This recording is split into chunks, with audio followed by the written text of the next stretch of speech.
ang kasiyahan sa aming puso, Panginoon, na kami ay malayang nakapaghatid ng aming papurit pasasalamat sa inyong pangalan, O Diyos.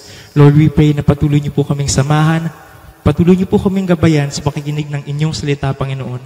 May you use your speaker, Lord God, gamitin niyo po ang inyong mensahero upang makadagdag sa aming kaalaman. We praise you, Lord, and you deserve all the praises and all the glory. This we pray in Jesus' name.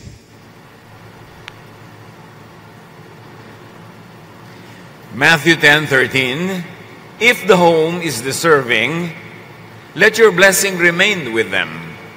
But if the home isn't deserving, take back your blessing of peace. Sinabi ng Panginoon sa kanyang mga disipulo, pag pumasok kayo sa isang bahay, pagpalain nyo, pero pag di karapat dapat ang bahay ng ito, bawiin nyo ang blessing. Happy New Year, mga kapatid! Palakpakan natin ang Panginoon sa ating unang Sunday worship sa taon na ito. Pero ang Happy New Year, saan niya nakabase? Marami, pero isang napakahalaga, a happy new home. A home could be bad, it should become good. When a home is good, it should be better. And when a home is already better, it should be best. Because room for improvement is the biggest room in the world. And the Bible tells us that God changes us from glory to glory. Lalo naman dapat ang home life. Happy new home. Dear Lord, we thank you for homes. We thank you for households. We thank you for families with complete members. We thank you, Lord, for families whose other members are not present, but you are present. We thank you, Lord, for whatever you give us. Ang dalangin namin, ayusin, pagpalain namin kung ano man ang binibigay nyo. At lagi, Lord, sa aming pagsunod sa inyo, sa aming pagsisikap, ito yung mapabuti pang lalo. Lord, we ask you to be our speaker. Give us a simple message that will remind us of the basics of how it is to be happy. Teach us, speak to us. In the name of your Son, Jesus, we pray. Lagi tayong nananalangin, we wish, we pray for happiness, happy birthday, happy new year. Pero ang laking factor ang pamilya para tayo maging masaya. O kung ano man ang nalalabi sa pamilya kung ito ay hindi kompleto. How do you have a happy new year? It's important to have a happy home. So ang mga paalala ay gamot daw, sabi ng matatanda, sa taong nakalilimot. Kaya tayo ngayon bilang unang araw ng ating Sunday worship sa taon na ito, balikan lang natin ang mga basics. Kung tayo naman ay hindi makakalimot sa mga simpleng bagay, lahat ng mga complicated na bagay ay malalagay din sa ayos. So balikan natin ang mga basics ng isang masayang pamilya. Man, husband, father, sa mga kalalakihan, at kasama ng buong parents. Be godly. Yan ang number one duty ng tatay, ng padre de pamilya, maging makadiyos. Hindi lang maghanap buhay, kundi maghanap biyaya. Pagka ang magulang, lalo yung head of the family ay makadiyos, dumadali ang pagdaloy ng pagpapala sa buong pamilya. At pagka yung magulang o yung head of the family ang hindi makadiyos, magulo, napakadali ring pasukin ng kadiliman ang isang mag-anak. Halimbawa si Cornelius, isang Roman official, pero God-fearing, bagamat hindi siya Jew, Acts 10:2. Cornelius was a very religious man. He worshipped God, and so did everyone else who lived in his house. He had given a lot of money to the poor and was always praying to God. Ito ang description kay Cornelius bilang isang head, not only of his family, but also of his household. And the whole house was blessed. Si Pedro, binigyan ng Diyos ng pangitain na magpunta sa bahay ni Cornelius para dala ng pagpapala ang kanyang sambahayan dahil doon sa head of the family. Mga heads of the family, kayo man ay tatay o nanay o kuya o ate, kung ano man ang nalalabi na leadership sa inyong pamilya, ang number one na tungkulin, duty and privilege, is to be godly. Pag makadiyos ka, kasunod na ang lahat. Be gentle. Ito ang isang balancing act ng isang leader. Dapat siya ay firm, dapat siya ay matibay, matapang, pero maamo, banayad sa lahat ng ibang bagay. Ephesians 6:4, parents, don't be hard on your children. Raise them properly. Teach them and instruct them about the Lord. So ang tatay, ang nanay, ang head of the family, sila dapat ang spiritual leader. At lalo kung nandun ang tatay at nanay pareho, yung tatay pa dapat ang spiritual leader. Hindi pang babae lang ang relihiyon. Hindi pang babae at pang bata ang Diyos. Dapat yung mga nangungunang kalalakihan sa pamilya, o kung babae ang nangunguna, sa kawalan ng kalalakihang nangunguna, unahin ang pagiging banaya ng ugali, mapagmahal. Kasi kung tayo ay mapagmahal sa ating mga anak, we produce happy children, and happy children make a happy home, and a happy home creates a happy adulthood for everybody.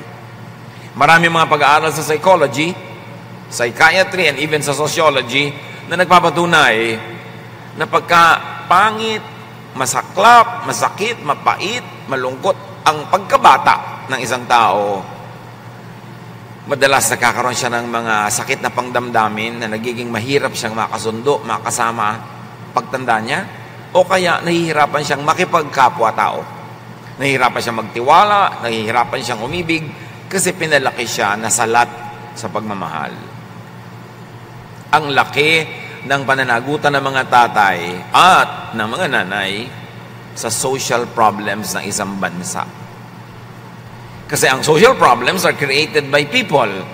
And usually people who create social problems are people who came from broken, sad, bitter homes. Kaya para gumawa ng isang matibay na republika, dapat ang bahay, ang tahanan, matibay, masaya. Kasi doon pinalalaki, hinuhubog ang utak ng bawat miyembro. Sa mga kababaihan naman, woman, wife, mother, at isama na rin natin ang mga father who's also, a good father is also a good mother and partly a mother. Be efficient and fruitful. Dapat ang babae, mabunga, maraming trabaho, maabilidad, hindi lang pambahay. Kahit nung araw pa, unang panahon, maski sa Israel nung unang panahon, ang mga napakahuhusay na babae, ay hindi lang pambahay. Kaya i-describe yung napaka-ideal woman sa Proverbs 31. A truly good wife is the most precious treasure a man can find. Her husband depends on her, and she never lets him down. She knows how to buy land and how to plant a vineyard, and she always works hard. She makes clothes to sell, she takes good care of her family, and is never lazy. Yun daw ang mahusay na babae. Magaling sa bahay, magaling din sa paghahanap buhay, magaling mag-sideline, kumikita, hindi lang nakaasa sa husband. Meron sariling kita, meron sariling abilidad. At pagka ganon, mas magandang diskarte sa pagiging ina, sa pagiging asawa, dahil productive, at dahil magandang halimbawa sa kanyang mga anak. At hindi lang yon, siya ay nakadadagdag sa kariwasaan ng tahanan. An abundant home is easier to become a happy home. Mahirap namang sumaya kung gutom. Mahirap sumaya kung laging kulang. Kaya napaka-ideal na ang babae ay magaling din maghanap buhay. In fact, mas nagkakaroon siya ng magandang pakikitungo sa kanyang asawang lalaki kung siya may sariling income. Kasi yung kabaitan niya, kabutihan niya, likas, hindi lang dahil umaasa kasi siya. At pagka hindi siya binigyan, ay mawawalan siya ng support. It creates a better person if you are not dependent on others. Your kindness becomes natural and you are not kind out of necessity. So sa husband and wife, sa couple, ano ang old-fashioned but very important and always true na payo? Be faithful. Kailangan pa bang i-memorize yan? Couples should go back to old-fashioned faithfulness to each other. Sa dinami-rami na eksperimento ng lipunan, maski yung sex revolutions noong 50s and 60s, and hanggang sa 70s, at yung loose morals na umuuso sa napakaraming lipunan, hindi naman nag-produce yun ng happiness eh. Hindi naman sinabi ng mga tao na, because I'm unfaithful to my husband or to my wife, because I'm an adulterer, because I am playing with everybody else, I became happier. Wala namang ganun. This unfaithfulness business to the couple, is a failure. It's a grand social failure. Not to mention that it's a grand moral failure. Ang tunay na kasiyahan, katatagan, kasiyahan pa rin ng pamilya, ay yung maging matapat ang mag-asawa sa isa't isa, no matter what. Siyempre, as is where is, na yung napangasawa mo, yun na talaga ang dibdibin mong partner sa buhay. Tanggapin mo na ang lahat ng kulang, i-enjoyin mo ang lahat ng maganda at magagaling na bahagi nun, at tanggapin mo yung kulang. Kasi yung mga kulang sa asawa mo, pag hinanap mo sa iba, may makikita kang nasa iba yung kulang na yon. Pero yung makikita mong iba na yon, may ibang kulang na naman yon. At di ka titigil ang kakahanap, tulad ng woman at the well sa Samaria. Sabi ni Jesus, bring your husband here. Sabi niya, I have no husband. At sabi ni Jesus, tama ka. Because the man in your house right now is not your husband, and the 6 others who were before him were not your husband. So ang babaeng ito hindi tumigil ng kakahanap ng mapapartner sa buhay, hanggang tumanda na lang siguro siya, maghahanap siya kung hindi siya natagpuan ni Jesus at kung hindi siya nakinig kay Jesus. Yung mga experiment na yan, yung mga paghahanap ng mga iba, mga kulang din yan kahit sa kamapunta. Kaya dapat sinupin, mahalin, patibayin ang inyong samahan ng mag-asawa. Exodus 20:14, be faithful in marriage. Kung may konti mang pleasure na napapala yung unfaithful, ang laki ng bayad. Ang laki ng social cost, moral cost, and even financial cost. Proverbs 5:18, mga lalaki ang pinapayuhan, pero siyempre, good for women din ang payo. Be happy with the wife you married when you were young. Sa ganun, maging masaya ka. Turuan mong sarili mong manatiling masaya at umimbento ka ng kasayahan kasama ang babaeng pinakasalan mo ng mga bata pa kayo. Hindi yun nung tumanda na siya, nagkakaroon ka na ng interes sa ibang bata. It never works. It never worked. It never will. Kaya yung institution of faithfulness to marriage is an institution because it has proven to be effective. Generally, universally, yun talaga ang effective approach. At mahalaga sa happy home, husband and wife especially, be peaceful, be peaceable. Kailangan ang laging pinopromote peace. Dapat madali kang makasundo, madali kang makipagkasundo, madali kang makipagmabutihan sa iyong sariling asawa. Because a peaceful partnership means happy parenting and it leads to having a happy home. Mahirap sumaya ang bahay na nag-aaway ang tatay at nanay. Mas madaling pasayahin ang lahat kung gagawa sila ng paraan na magkasundo. Proverbs 15:17, a simple meal with love is better than a feast where there is hatred. Ang sinasabi lang sa atin, simplify to have more space for happiness. Kung magkakaroon ng kaligayahan, kapayapaan, katahimikan, contentment sa simpleng pamumuhay, tama na ang simple kaysa maluho, magarbo, pero complicated. Kaya yung mga pamilya na binibless ng Panginoon na yumaman ng higit sa dati, o dating hindi nga mayaman, tapos yumaman, dapat huwag niyong payagan na ang inyong pag-asenso, pagyaman, pagkakaroon ng mas maraming pera o mga kabuhayan, ay maging hadlang para kayo maging masaya. Huwag payagan o kung nagkapera ka ngayon, ibinabahay mo na tuloy si Kulasisi. Mabuti pa wala ka nalang pera para wala kang pambahay sa kanya kaysa merong ganon. Yung nagkaroon ng pera yung mga anak, nagkabisyo-bisyo, nagkawindang-windang ang buhay dahil yumabang. Dapat walang ganon. Pag pinagpapala ka ng Panginoon, binigyan ka ng mas marami ngayong pera kaysa dati, mas dapat kang matapat sa Panginoon at sa isa't isa. Hindi yung gagamitin mo yung blessing as a tool para ka maloko ng demonyo. Gagamitin mo yung tool na blessing para mapariwara, mapasama, para gumawa ng hindi tama. Mababawi ang ganong blessing. At kung hindi man yun mabawi, mawawalan niya ng visa. Hindi magiging blessing ang visa nun, magiging curse. Don't allow God's blessing to become curses in your life. What you do with the blessing will keep it as a blessing or will turn it into a curse. Proverbs 25:24, it is better to stay outside on the roof of your house than to live inside with a nagging wife or husband.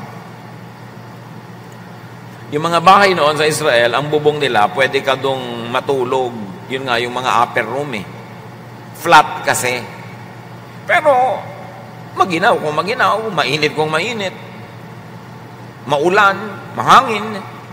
Pero ang sabi ng Proverbs, mabuti pa, tumira ka na lang sa sulok ng bubong ng bahay nyo kaysa sa loob nga ng bahay na maginhawa. Tapos yung asawa mo naman, walang tigil ng yakiti, yakitak. Kaya iwasan na yung naging-naging.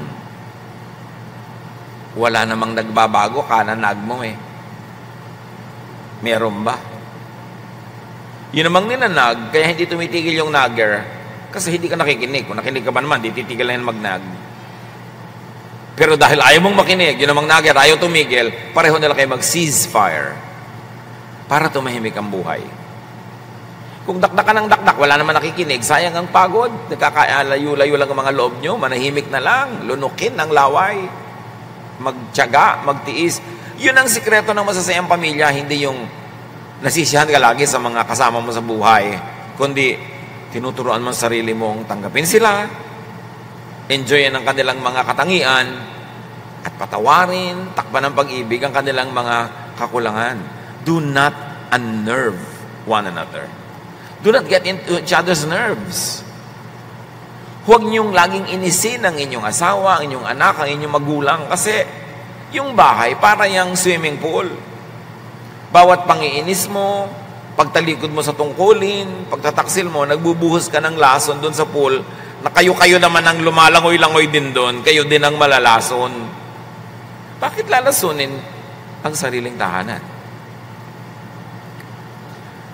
Kung yung asawa mo, lagi mong kailangang inag, hindi rin naman nagbabago, ikaw na lang magbago, o stop nagging. Pero tandaan nyo, pag may nagger, pakinggan nyo yung point. Baka may point siya Bakit ba siya nag-nag-nag? At pakinggan. At kung tama ang kanyang point, ibigay para matahimik kayo.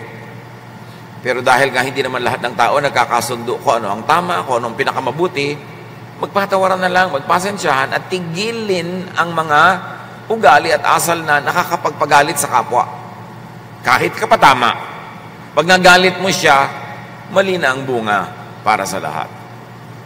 Ngayon, mga tatay at mga nanay na mga biyanan, be loving. Especially kung magkakasama kayo sa bahay o magkakalapit.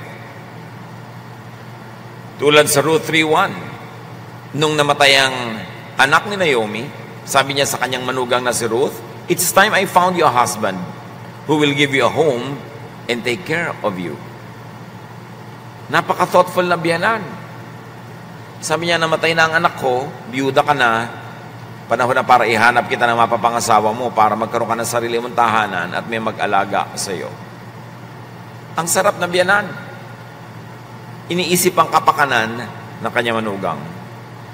Mga biyanan, kung kayo may mga manugang na, one great way to love your son or daughter is to love his or her partner. Yun ang pag-aralan.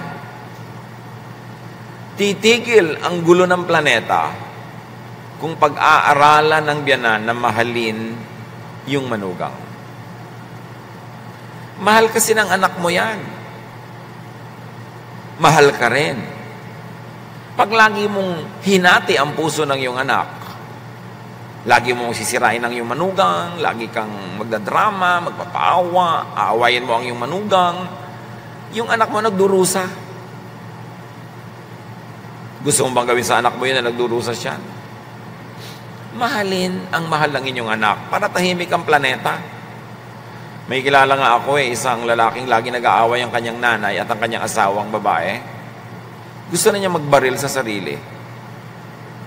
Sabi niya, alam mo, gusto ka na magbaril sa ulo ko kasi ang gulo-gulo ng nanay ko tsaka asawa ko. Sabi ko, bakit hindi yung asawa mo at nanay mo ang barilin mo? Ayaw naman niya. Siyempre, joke. Pero ang point, ginugulo niyo ang inyong anak pagka hindi niyo patatanggapin yung napangasawa. Kahit pa babaeng tamad, babaeng magastos, ang kapal-kapal mag-makeup, yun na yung napangasawa ng anak niyo Kahit pa yung mga kamag-anak niya, laging nandun sa bahay ng anak niyo. Yung nanay niya, laging nandun. Tapos pagka uuwi yung nanay niya, daming bit-bit. Hayaan niyo na. Hindi niyo rin naman mapipigil. Be wise. Mas mabuting minamahal niyo kaysa tinatanggihan ang inyong manugang. May mga manugang talagang mahirap mahalin. Totoo yun. Pero mas mahirap makipagyara sa kanila. Kasi mahal din yun ang inyong anak. Hirap din lang at hirap. Doon na kayo sa mas maganda ang bunga. Yung kayo na ang maging mapagbigay, kayo na yung maging mabait, para tahimik. Exodus 18:24, Moses followed Jethro's advice. So yung biyanan ni Moses, nagbigay sa kanya ng magandang payo at sinunod naman niya. So mga biyanan, be wise. Para nakakapagbigay ng magandang payo, hahangaan kayo na inyong manugang at pag nagsalita kayo, kayo susundin. Kasi nakikita nilang hindi kayo biased, mahal nyo rin sila, kapakanan nila ang inyong hinahanap, magpayo man kayo, mas papakinggan kayo. Earn your right to be heard. You don't get to be heard only because you're older or because you are the in-law, but because you have proven yourself to be wise. O mga anak namang lalaki at babae, sons and daughters, listen to your parents. Siguro less than 1 to 2% ng magulang ang magtuturo ng mali na alam nilang mali yun. Mali man ang maipayo ng magulang, baka nagkamali lang dahil tao lang, pero hindi sasadyaing ipahamak ang anak. So, general rule, makinig kayo sa inyong mga magulang. At kung sakali ang sinasabi niya ay talagang labag sa karunungan, katalinuhan, sa common sense, ipaliwanag niyo ang inyong pagtanggi sa isang galang na paraan. Pero, kung pipili lang kayo ng susundin, kalooban niyo o kalooban nila, lalo't kayo mga menor de edad, makinig kayo sa magulang niyo. Kasi hindi kayo ipapahamak ng magulang. Kabutihan niyo ang laging iisipin nila. Proverbs 6:20, obey the teaching of your parents. Akala nyo ba kung may internet, kung may mga school, mas marurunong ang mga kabataan kaysa matatanda? No. Those who are in the information age, in the information technology, are only better informed. It doesn't mean that they are wiser. It takes time to be wise. It takes living a life, a long life, to be wise. You could be better informed, but what you do with that information has no guarantee that it would be a wise interpretation of the information that you know. Hindi ko mas maraming facts sa alam ang bata, mas mahusay na ang kanyang utak. Kaya kailangan laging nagde-defer, nakikinig sa elders. Ephesians 6:1-2, children, you belong to the Lord, and you do the right thing when you obey your parents.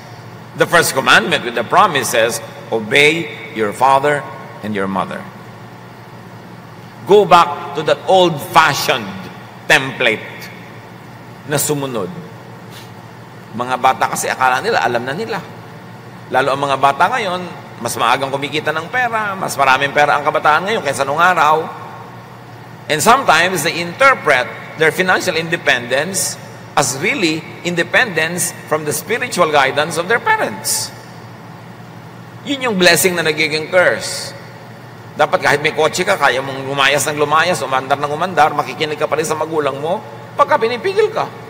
Marami kang pera, pero pinipigil ka rin ng magulang mo sa ganung mga uri ng puntahan at gagastusin, makinig ka pa rin.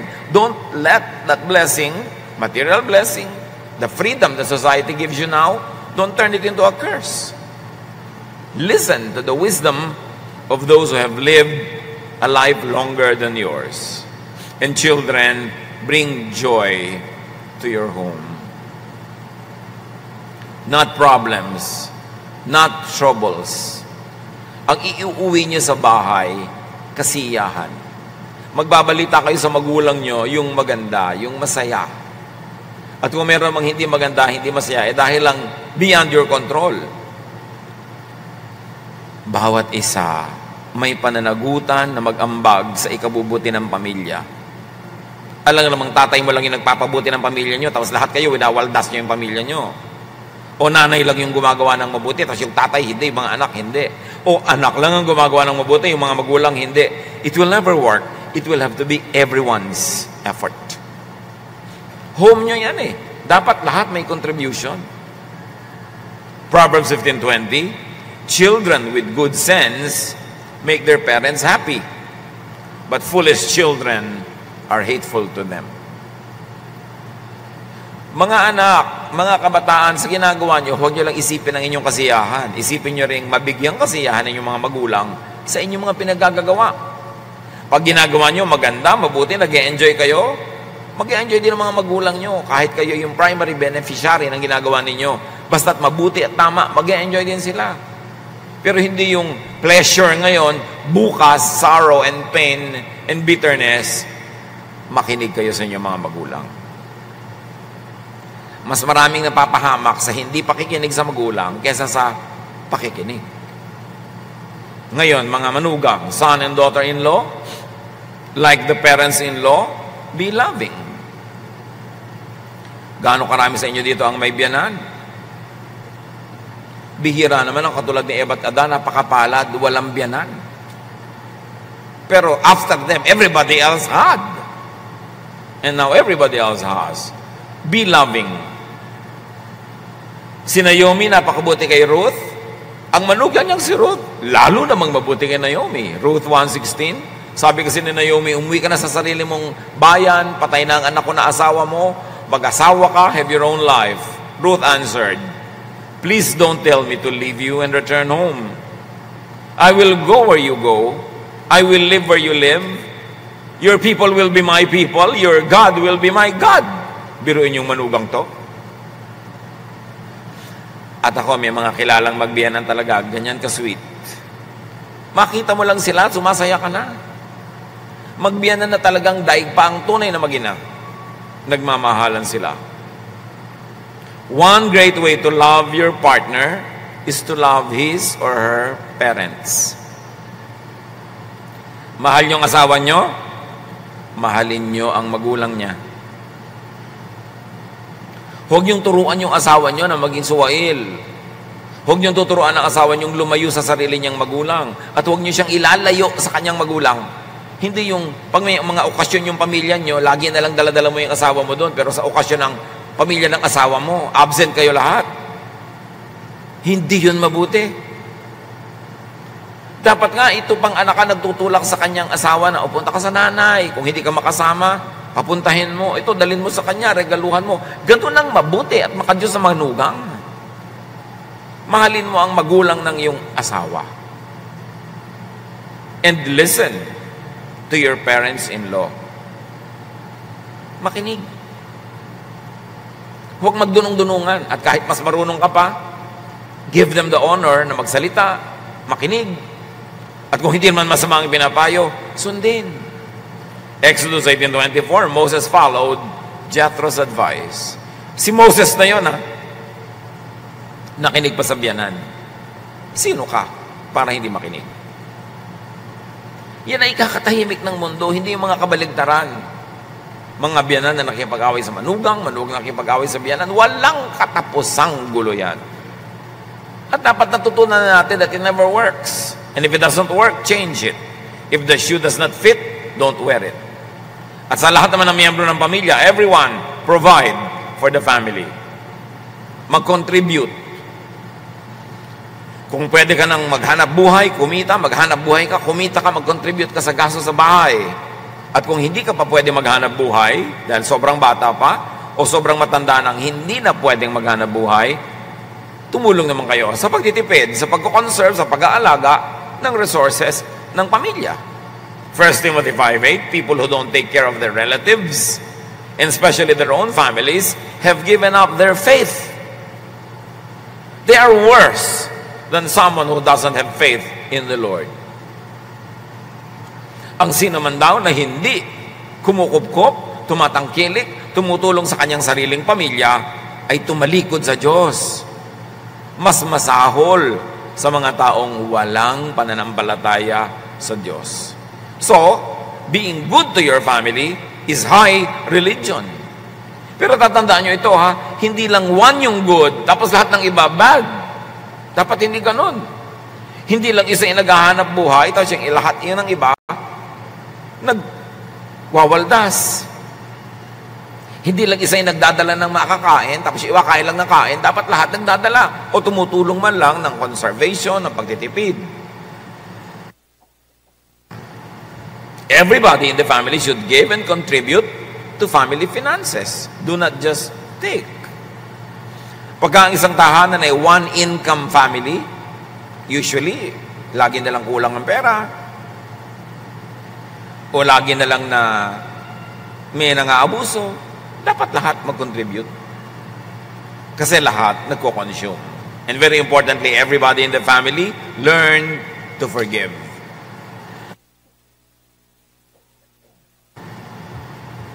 Colossians 3:13, put up with each other and forgive anyone who does you wrong, just as Christ has forgiven you. Itong verse na ito, alam natin, paulit-ulit, forgive, forgive, forgive. Ito na lang ang tanong, sinunod nyo na ba? Okay, may atraso sa iyong biyanan mo, ang manugang mo, ang kapatid mo, ang nanay mo, tatay mo, anak mo. Sinunod nyo na ba itong forgive, forgive na to? O parang dekorasyon lang sa tenga? Kasi para talaga tumalab, dapat sundin. Mahirap po magpatawad. Tama. Pero mas mahirap hindi magpatawad. Mahal ang bayad pag nagpapatawad ka. Pero mas mahal ang singil sa hindi nagpapatawad. Mahal din lang at mahal, doon ka na sa mabuti, sa itinuturo at inuutos ng Diyos. Ito, magsisimula na naman isang bagong taon. Huwag nyo nang i-carry over to this new year, yung mga dati nyong galit, inis, nanakit, tampo. Dapat wala na yun. Kasi isang malaking kasinungalingan at kabalbalan na magsabi ng Happy New Year kasi hindi ka nagpapatawad. How can you be happy na hindi ka nagpapatawad? How can you make other people happy na hindi ka nagpapatawad? And very importantly, how can you make God happy na hindi mo sinusunod ang kanyang utos? Marami, church ng church, amen ng amen, hallelujah ng hallelujah. Pero hindi nagpapatawad. Don't expect to be happy. Lalayuan kayo, magiging mailap ang kaligayahan pag hindi kayo marunong magpatawad. Lalo na yung mag-asawa, nagkamali yung asawa mo, talagang napakalaking kasalanan. O sige, makipaghiwalay ka na forever. Hindi naman kayo naghihiwalay. Pero hindi ka rin nagpapatawad. Eh di kalahating impacto, kalahating santo, kalahating demonyo, kalahating masama, kalahating mabuti, kalahating hindi mabuti, kalahating langit, kalahating impyerno ang buhay mo. So lalangitin mo na lang, buuin na. Limutin na, magpatawad na. Hindi ko po magawa, magtiyaga ka. Buntot mo, hilahin mo. Kasi ang hindi pagpapatawad, may kasamang sumpa. Bitterness, anger, and you cannot be happy. So magpatawad dahil banal ka. Pastor, hindi po ako banal. Pues magpatawad ka dahil matalino ka. Dahil man lang sa katalinuhan, magpatawad ka. Kasi yun ang itinuturo ng Diyos. At yun ang path to happiness. At lahat sa pamilya, you really want a happy home, serve God. Siyempre naman, God is all-sufficient, self-sufficient. God cannot really be actually served because God does not need human service. But sabi niya, whatever you do to the least of these people, you do to me. So by serving the weak, the needy, you serve God. By serving people in the church, attending to their spiritual, emotional needs, and even up to a point, their practical needs, their hunger, their poverty, their sicknesses, by serving people, you serve God. And happiness resides in serving. Yan ang isang sikreto na hindi nadidiscover ng iba na hindi naglilingkod. May ligaya na para lang sa naglilingkod sa Diyos. Kaya sabi ni Joshua sa Joshua 24:15, "My family and I are going to worship and obey the Lord. As for me and my house, we will serve the Lord." Because godly service leads to a very godly life, which brings about happiness. May chain reaction. Pag naglilingkod ka sa Diyos, ang nagiging ending, kaligayahan. Kung tama ang paraan ng paglilingkod, hindi naman kung nagsasakripisyo kayo, sumasaya ka na. Dapat galing sa tamang attitude at tama ang method. And everybody in the family, total ang pinag-uusapan natin yun ay puro mga old-fashioned templates. Love more. Mag-effort magmahal. Sa una, effort yan, pero mamaya habit na. Likas na. 1 Corinthians 13:4-5. Love is kind and patient, never jealous, boastful, proud, or rude. Love isn't selfish or quick-tempered. It doesn't keep a record of wrongs that others do. Apply this in your family life.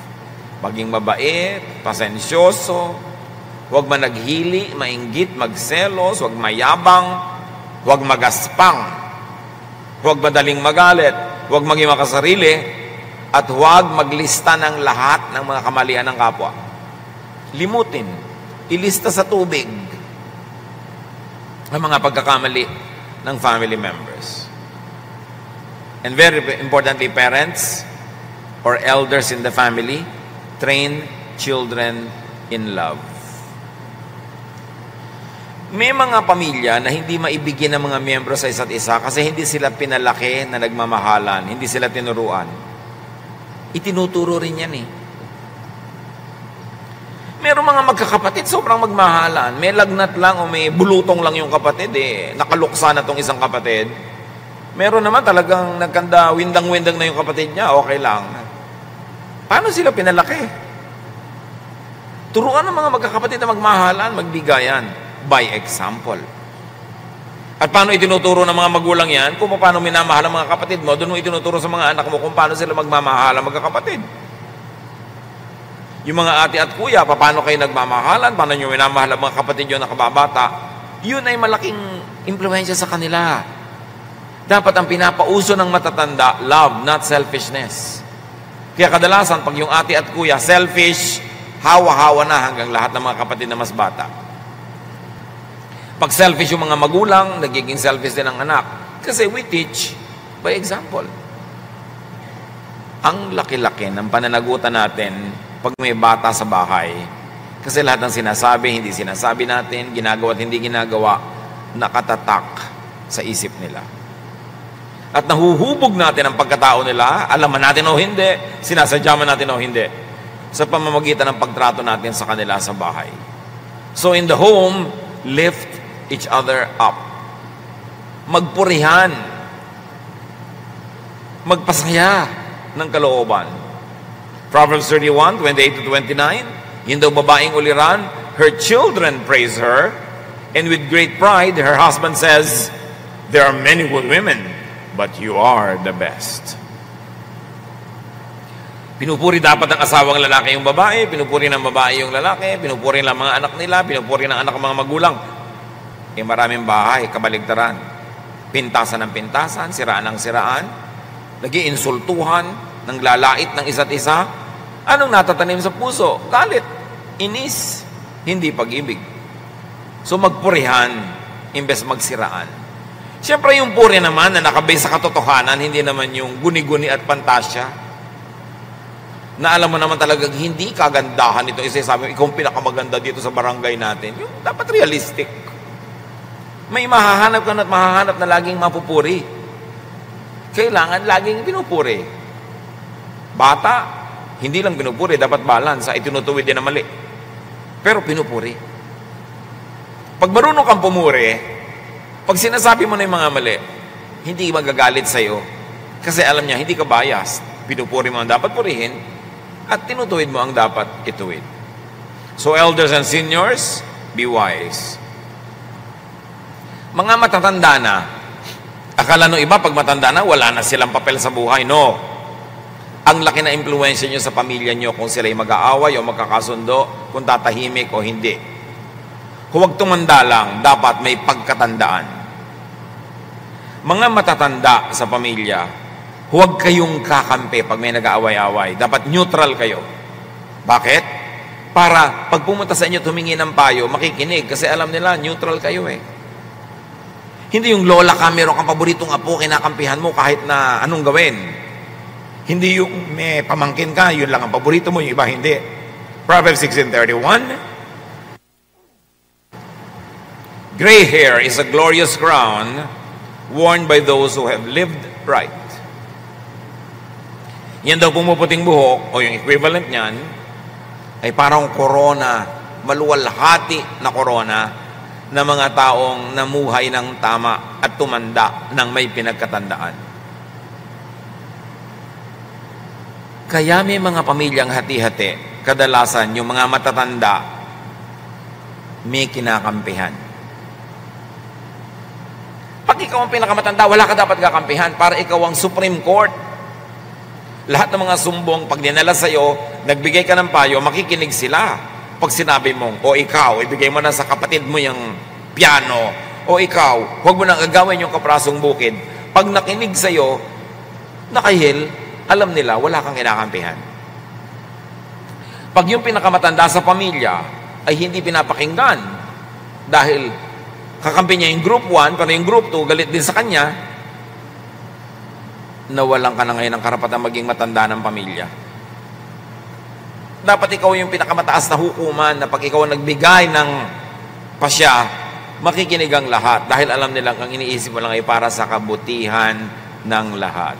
So ulitin ko yan mga matatanda kasi maraming matanda mahilig dito. Huwag kayong kakampi-kampi. Dapat neutral. Kahit sa loob ng puso nyo may kinakampihan kayo. Pag ipinakita nyo yon, mawawala na kayo ng kapangyarihan na maging hukom pag kami nagsasabi sa inyo mga members ng family.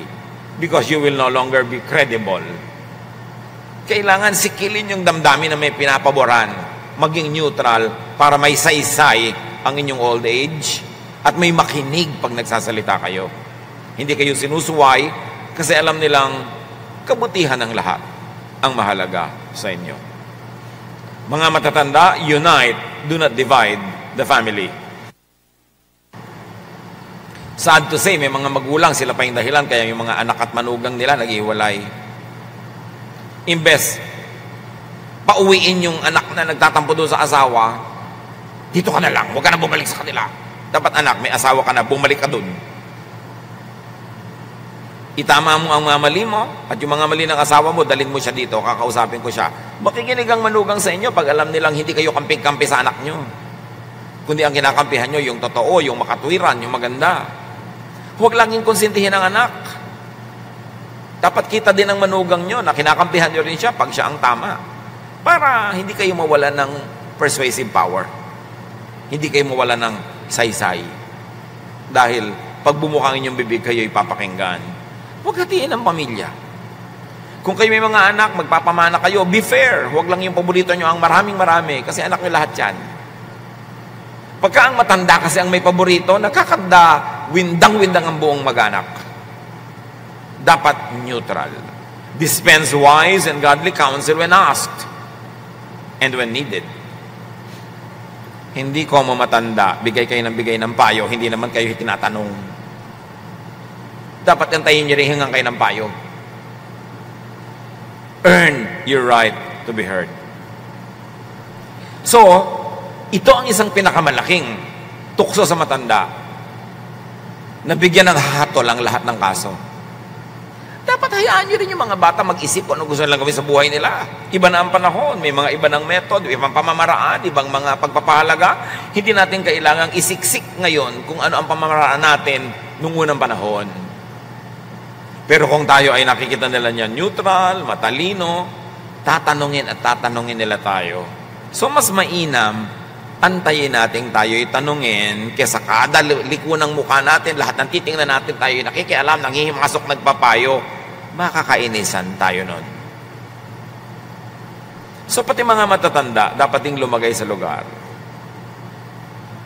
na inaantay nyo matanong kayo. Hindi kayo laging nagdidikta sa mga tao kung anong gagawin. Kasi yung panahon ninyo ay noon yun.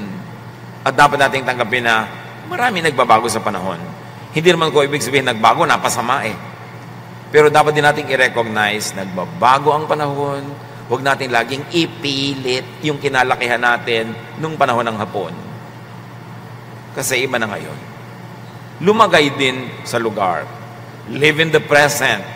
Makibagay sa panahon. Huwag ibalik ang ngayon sa kahapon. Hindi yun mangyayari. Dapat pag-isipang mabuti kung ano ang mga karunungan ng kahapon na maaaring magamit hanggang ngayon. At ilagay ang sarili sa tama para hindi tayo nalalapastangan. Be as independent as possible. Mas maganda yung kung kaya ng katawan, mas independent ka. Hindi lagi kang merong demands, dahil lang ikaw yung matanda sa pamilya, lagi kailangan meron kang demand. Mas magiging kaibig-ibig ang takbo ng buhay kung kahit ikaw, kung kaya ninyo, kaya natin, mas independent tayo. So lahat naman ng mga miyembro ng pamilya, defer to, respect, and be sensitive to seniors. Mas marami silang wisdom. Kahit mas marami tayong information na nakukuha sa Google ngayon, iba ang wisdom ng may edad. At huwag na nating hintayin na sila yung magpayo without being asked. Humingi na tayo agad ng payo. Kasi it makes them feel good. Nagiging mahalaga pa sila, lalo't kung ang payo nila ay may saysay. Home life, especially childhood, very often shapes lifelong mindset, values, and psyche. Kung ano ang korte ng iyong tahanang nilakihan, kadalasan yun ang nagiging korte ng iyong utak. Liban na lang, sobra kang galing at talino na nalalampasan mo ang mga limitasyon ng iyong kabataan. At may mga ganon. Pero maraming tao, a great majority, hindi nila nalalampasan yung korte ng kanilang bahay nung araw. Nagiging ganon din sila. At nagiging ganon din ang mga tahanan na lilikain nila pag sila na ang mga magulang. Whatever you were not happy with when you were a child, at may sense naman na hindi naman talaga nakakatuwa yun, huwag nyo nang ulitin sa mga bagong tahanan na kayo na ngayon ang namumuno. Kung ano man naging kapintasan ng ating mga lola at lolo, mga magulang, huwag na natin maging kapintasan kung tayo na ang magulang. Matuto tayo sa mga leksyon ng nakaraan para lalo mapabuti ang bawat isa. Make your home as happy as possible, especially for children and for seniors. Dapat ang tahanan very child-friendly and senior-friendly. Bakit? Children and seniors are usually bound to the house. Sila ang laging nasa bahay at sila ang walang laya at walang kakayahan na laging umalis ng bahay. Yung mga middle-aged, yung mga young adults, umaalis yan, gumagawa ng sarili nilang buhay pag wala sa bahay, may sariling fun and happiness, pero yung bata at matanda lagi nasa bahay. So dapat child-friendly at senior-friendly ang bahay. Kung may matanda na nakatira sa inyong bahay, igawa nyo na siya ng kwarto sa baba. Huwag nyo nang pagapangin sa hagdan araw-gabi. At yan ang lagi ko ipinapayo sa nagpapagawa ng bahay. Uy, ang ganda ng plano, ang ganda ng bahay. Wala kayong kwarto sa baba. Tatanda kayo. Liban na lang, meron kayong elevator na 1.2 to 1.4 million. Pag nagpagawa kayo ngayon na 3 ang sakay, isang tao, isang pasyente, isang wheelchair. Liban na lang meron kayong ganon, mag-provide kayo sa baba ng kahit malaking living room na pwedeng maging kwarto ng matanda. I-design ninyo ang inyong mga bahay na friendly sa matatanda. Gusto nyong alagaan ng nanay nyo, lola nyo sa inyong bahay, gumawa kayo ng maliit na silid, kahit maliit, doon sa baba. Importante, nakakalimutan lagi ang hagdan. And having and keeping a home happy is everyone's project. It's everyone's responsibility. If a family member is irresponsible, another member has to stand in the gap. Bawat isang irresponsibleng miyembro ng pamilya, another responsible member has to take his or her place. Nadodoble ang trabaho ng isang responsable pag kailangan niyang pagtakpan ng isang irresponsable. So take your correct place and make your home a magnet for blessings. Matthew 10:13, sabi ni Jesus, if the home is deserving, let your blessing remain with them. But if the home isn't deserving, take back your blessing of peace. Nakita nyo, si Jesus mismo nagsasabi, pagkarapat-dapat ang isang tahanan, panatilihin nyo inyong pagpapala. Pero kung hindi, bawiin nyo ang pagpapalang na ibigay nyo na. Si Jesus pa may sabi nun. So dapat ang mga tahanan natin, magnet sa blessing. Nakakaakit ng blessing, hindi ng sumpa. Nakakaakit ng kaligayahan, hindi ng lungkot. And everyone in the family has the responsibility to make it happen and to keep making it happen. Make your home worthy of blessing. Do your part. Enjoy your share in a happy home. If your home is bad, make it good. If it's already good, make it better. And if it's better, make it the best. It's for your own good and for God's glory. Happy new home, mga kapatid.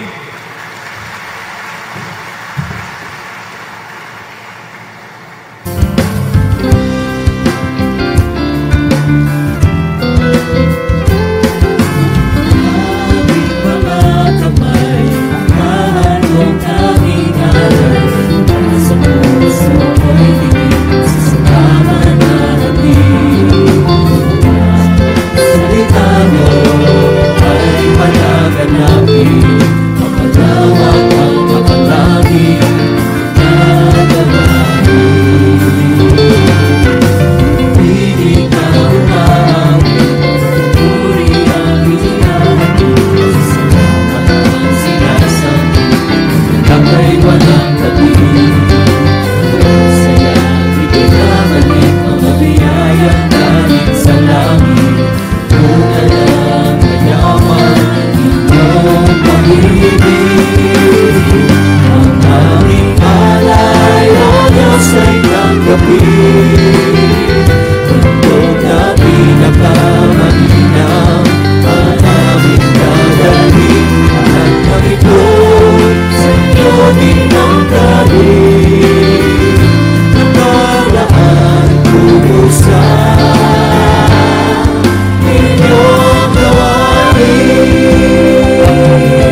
Thank you.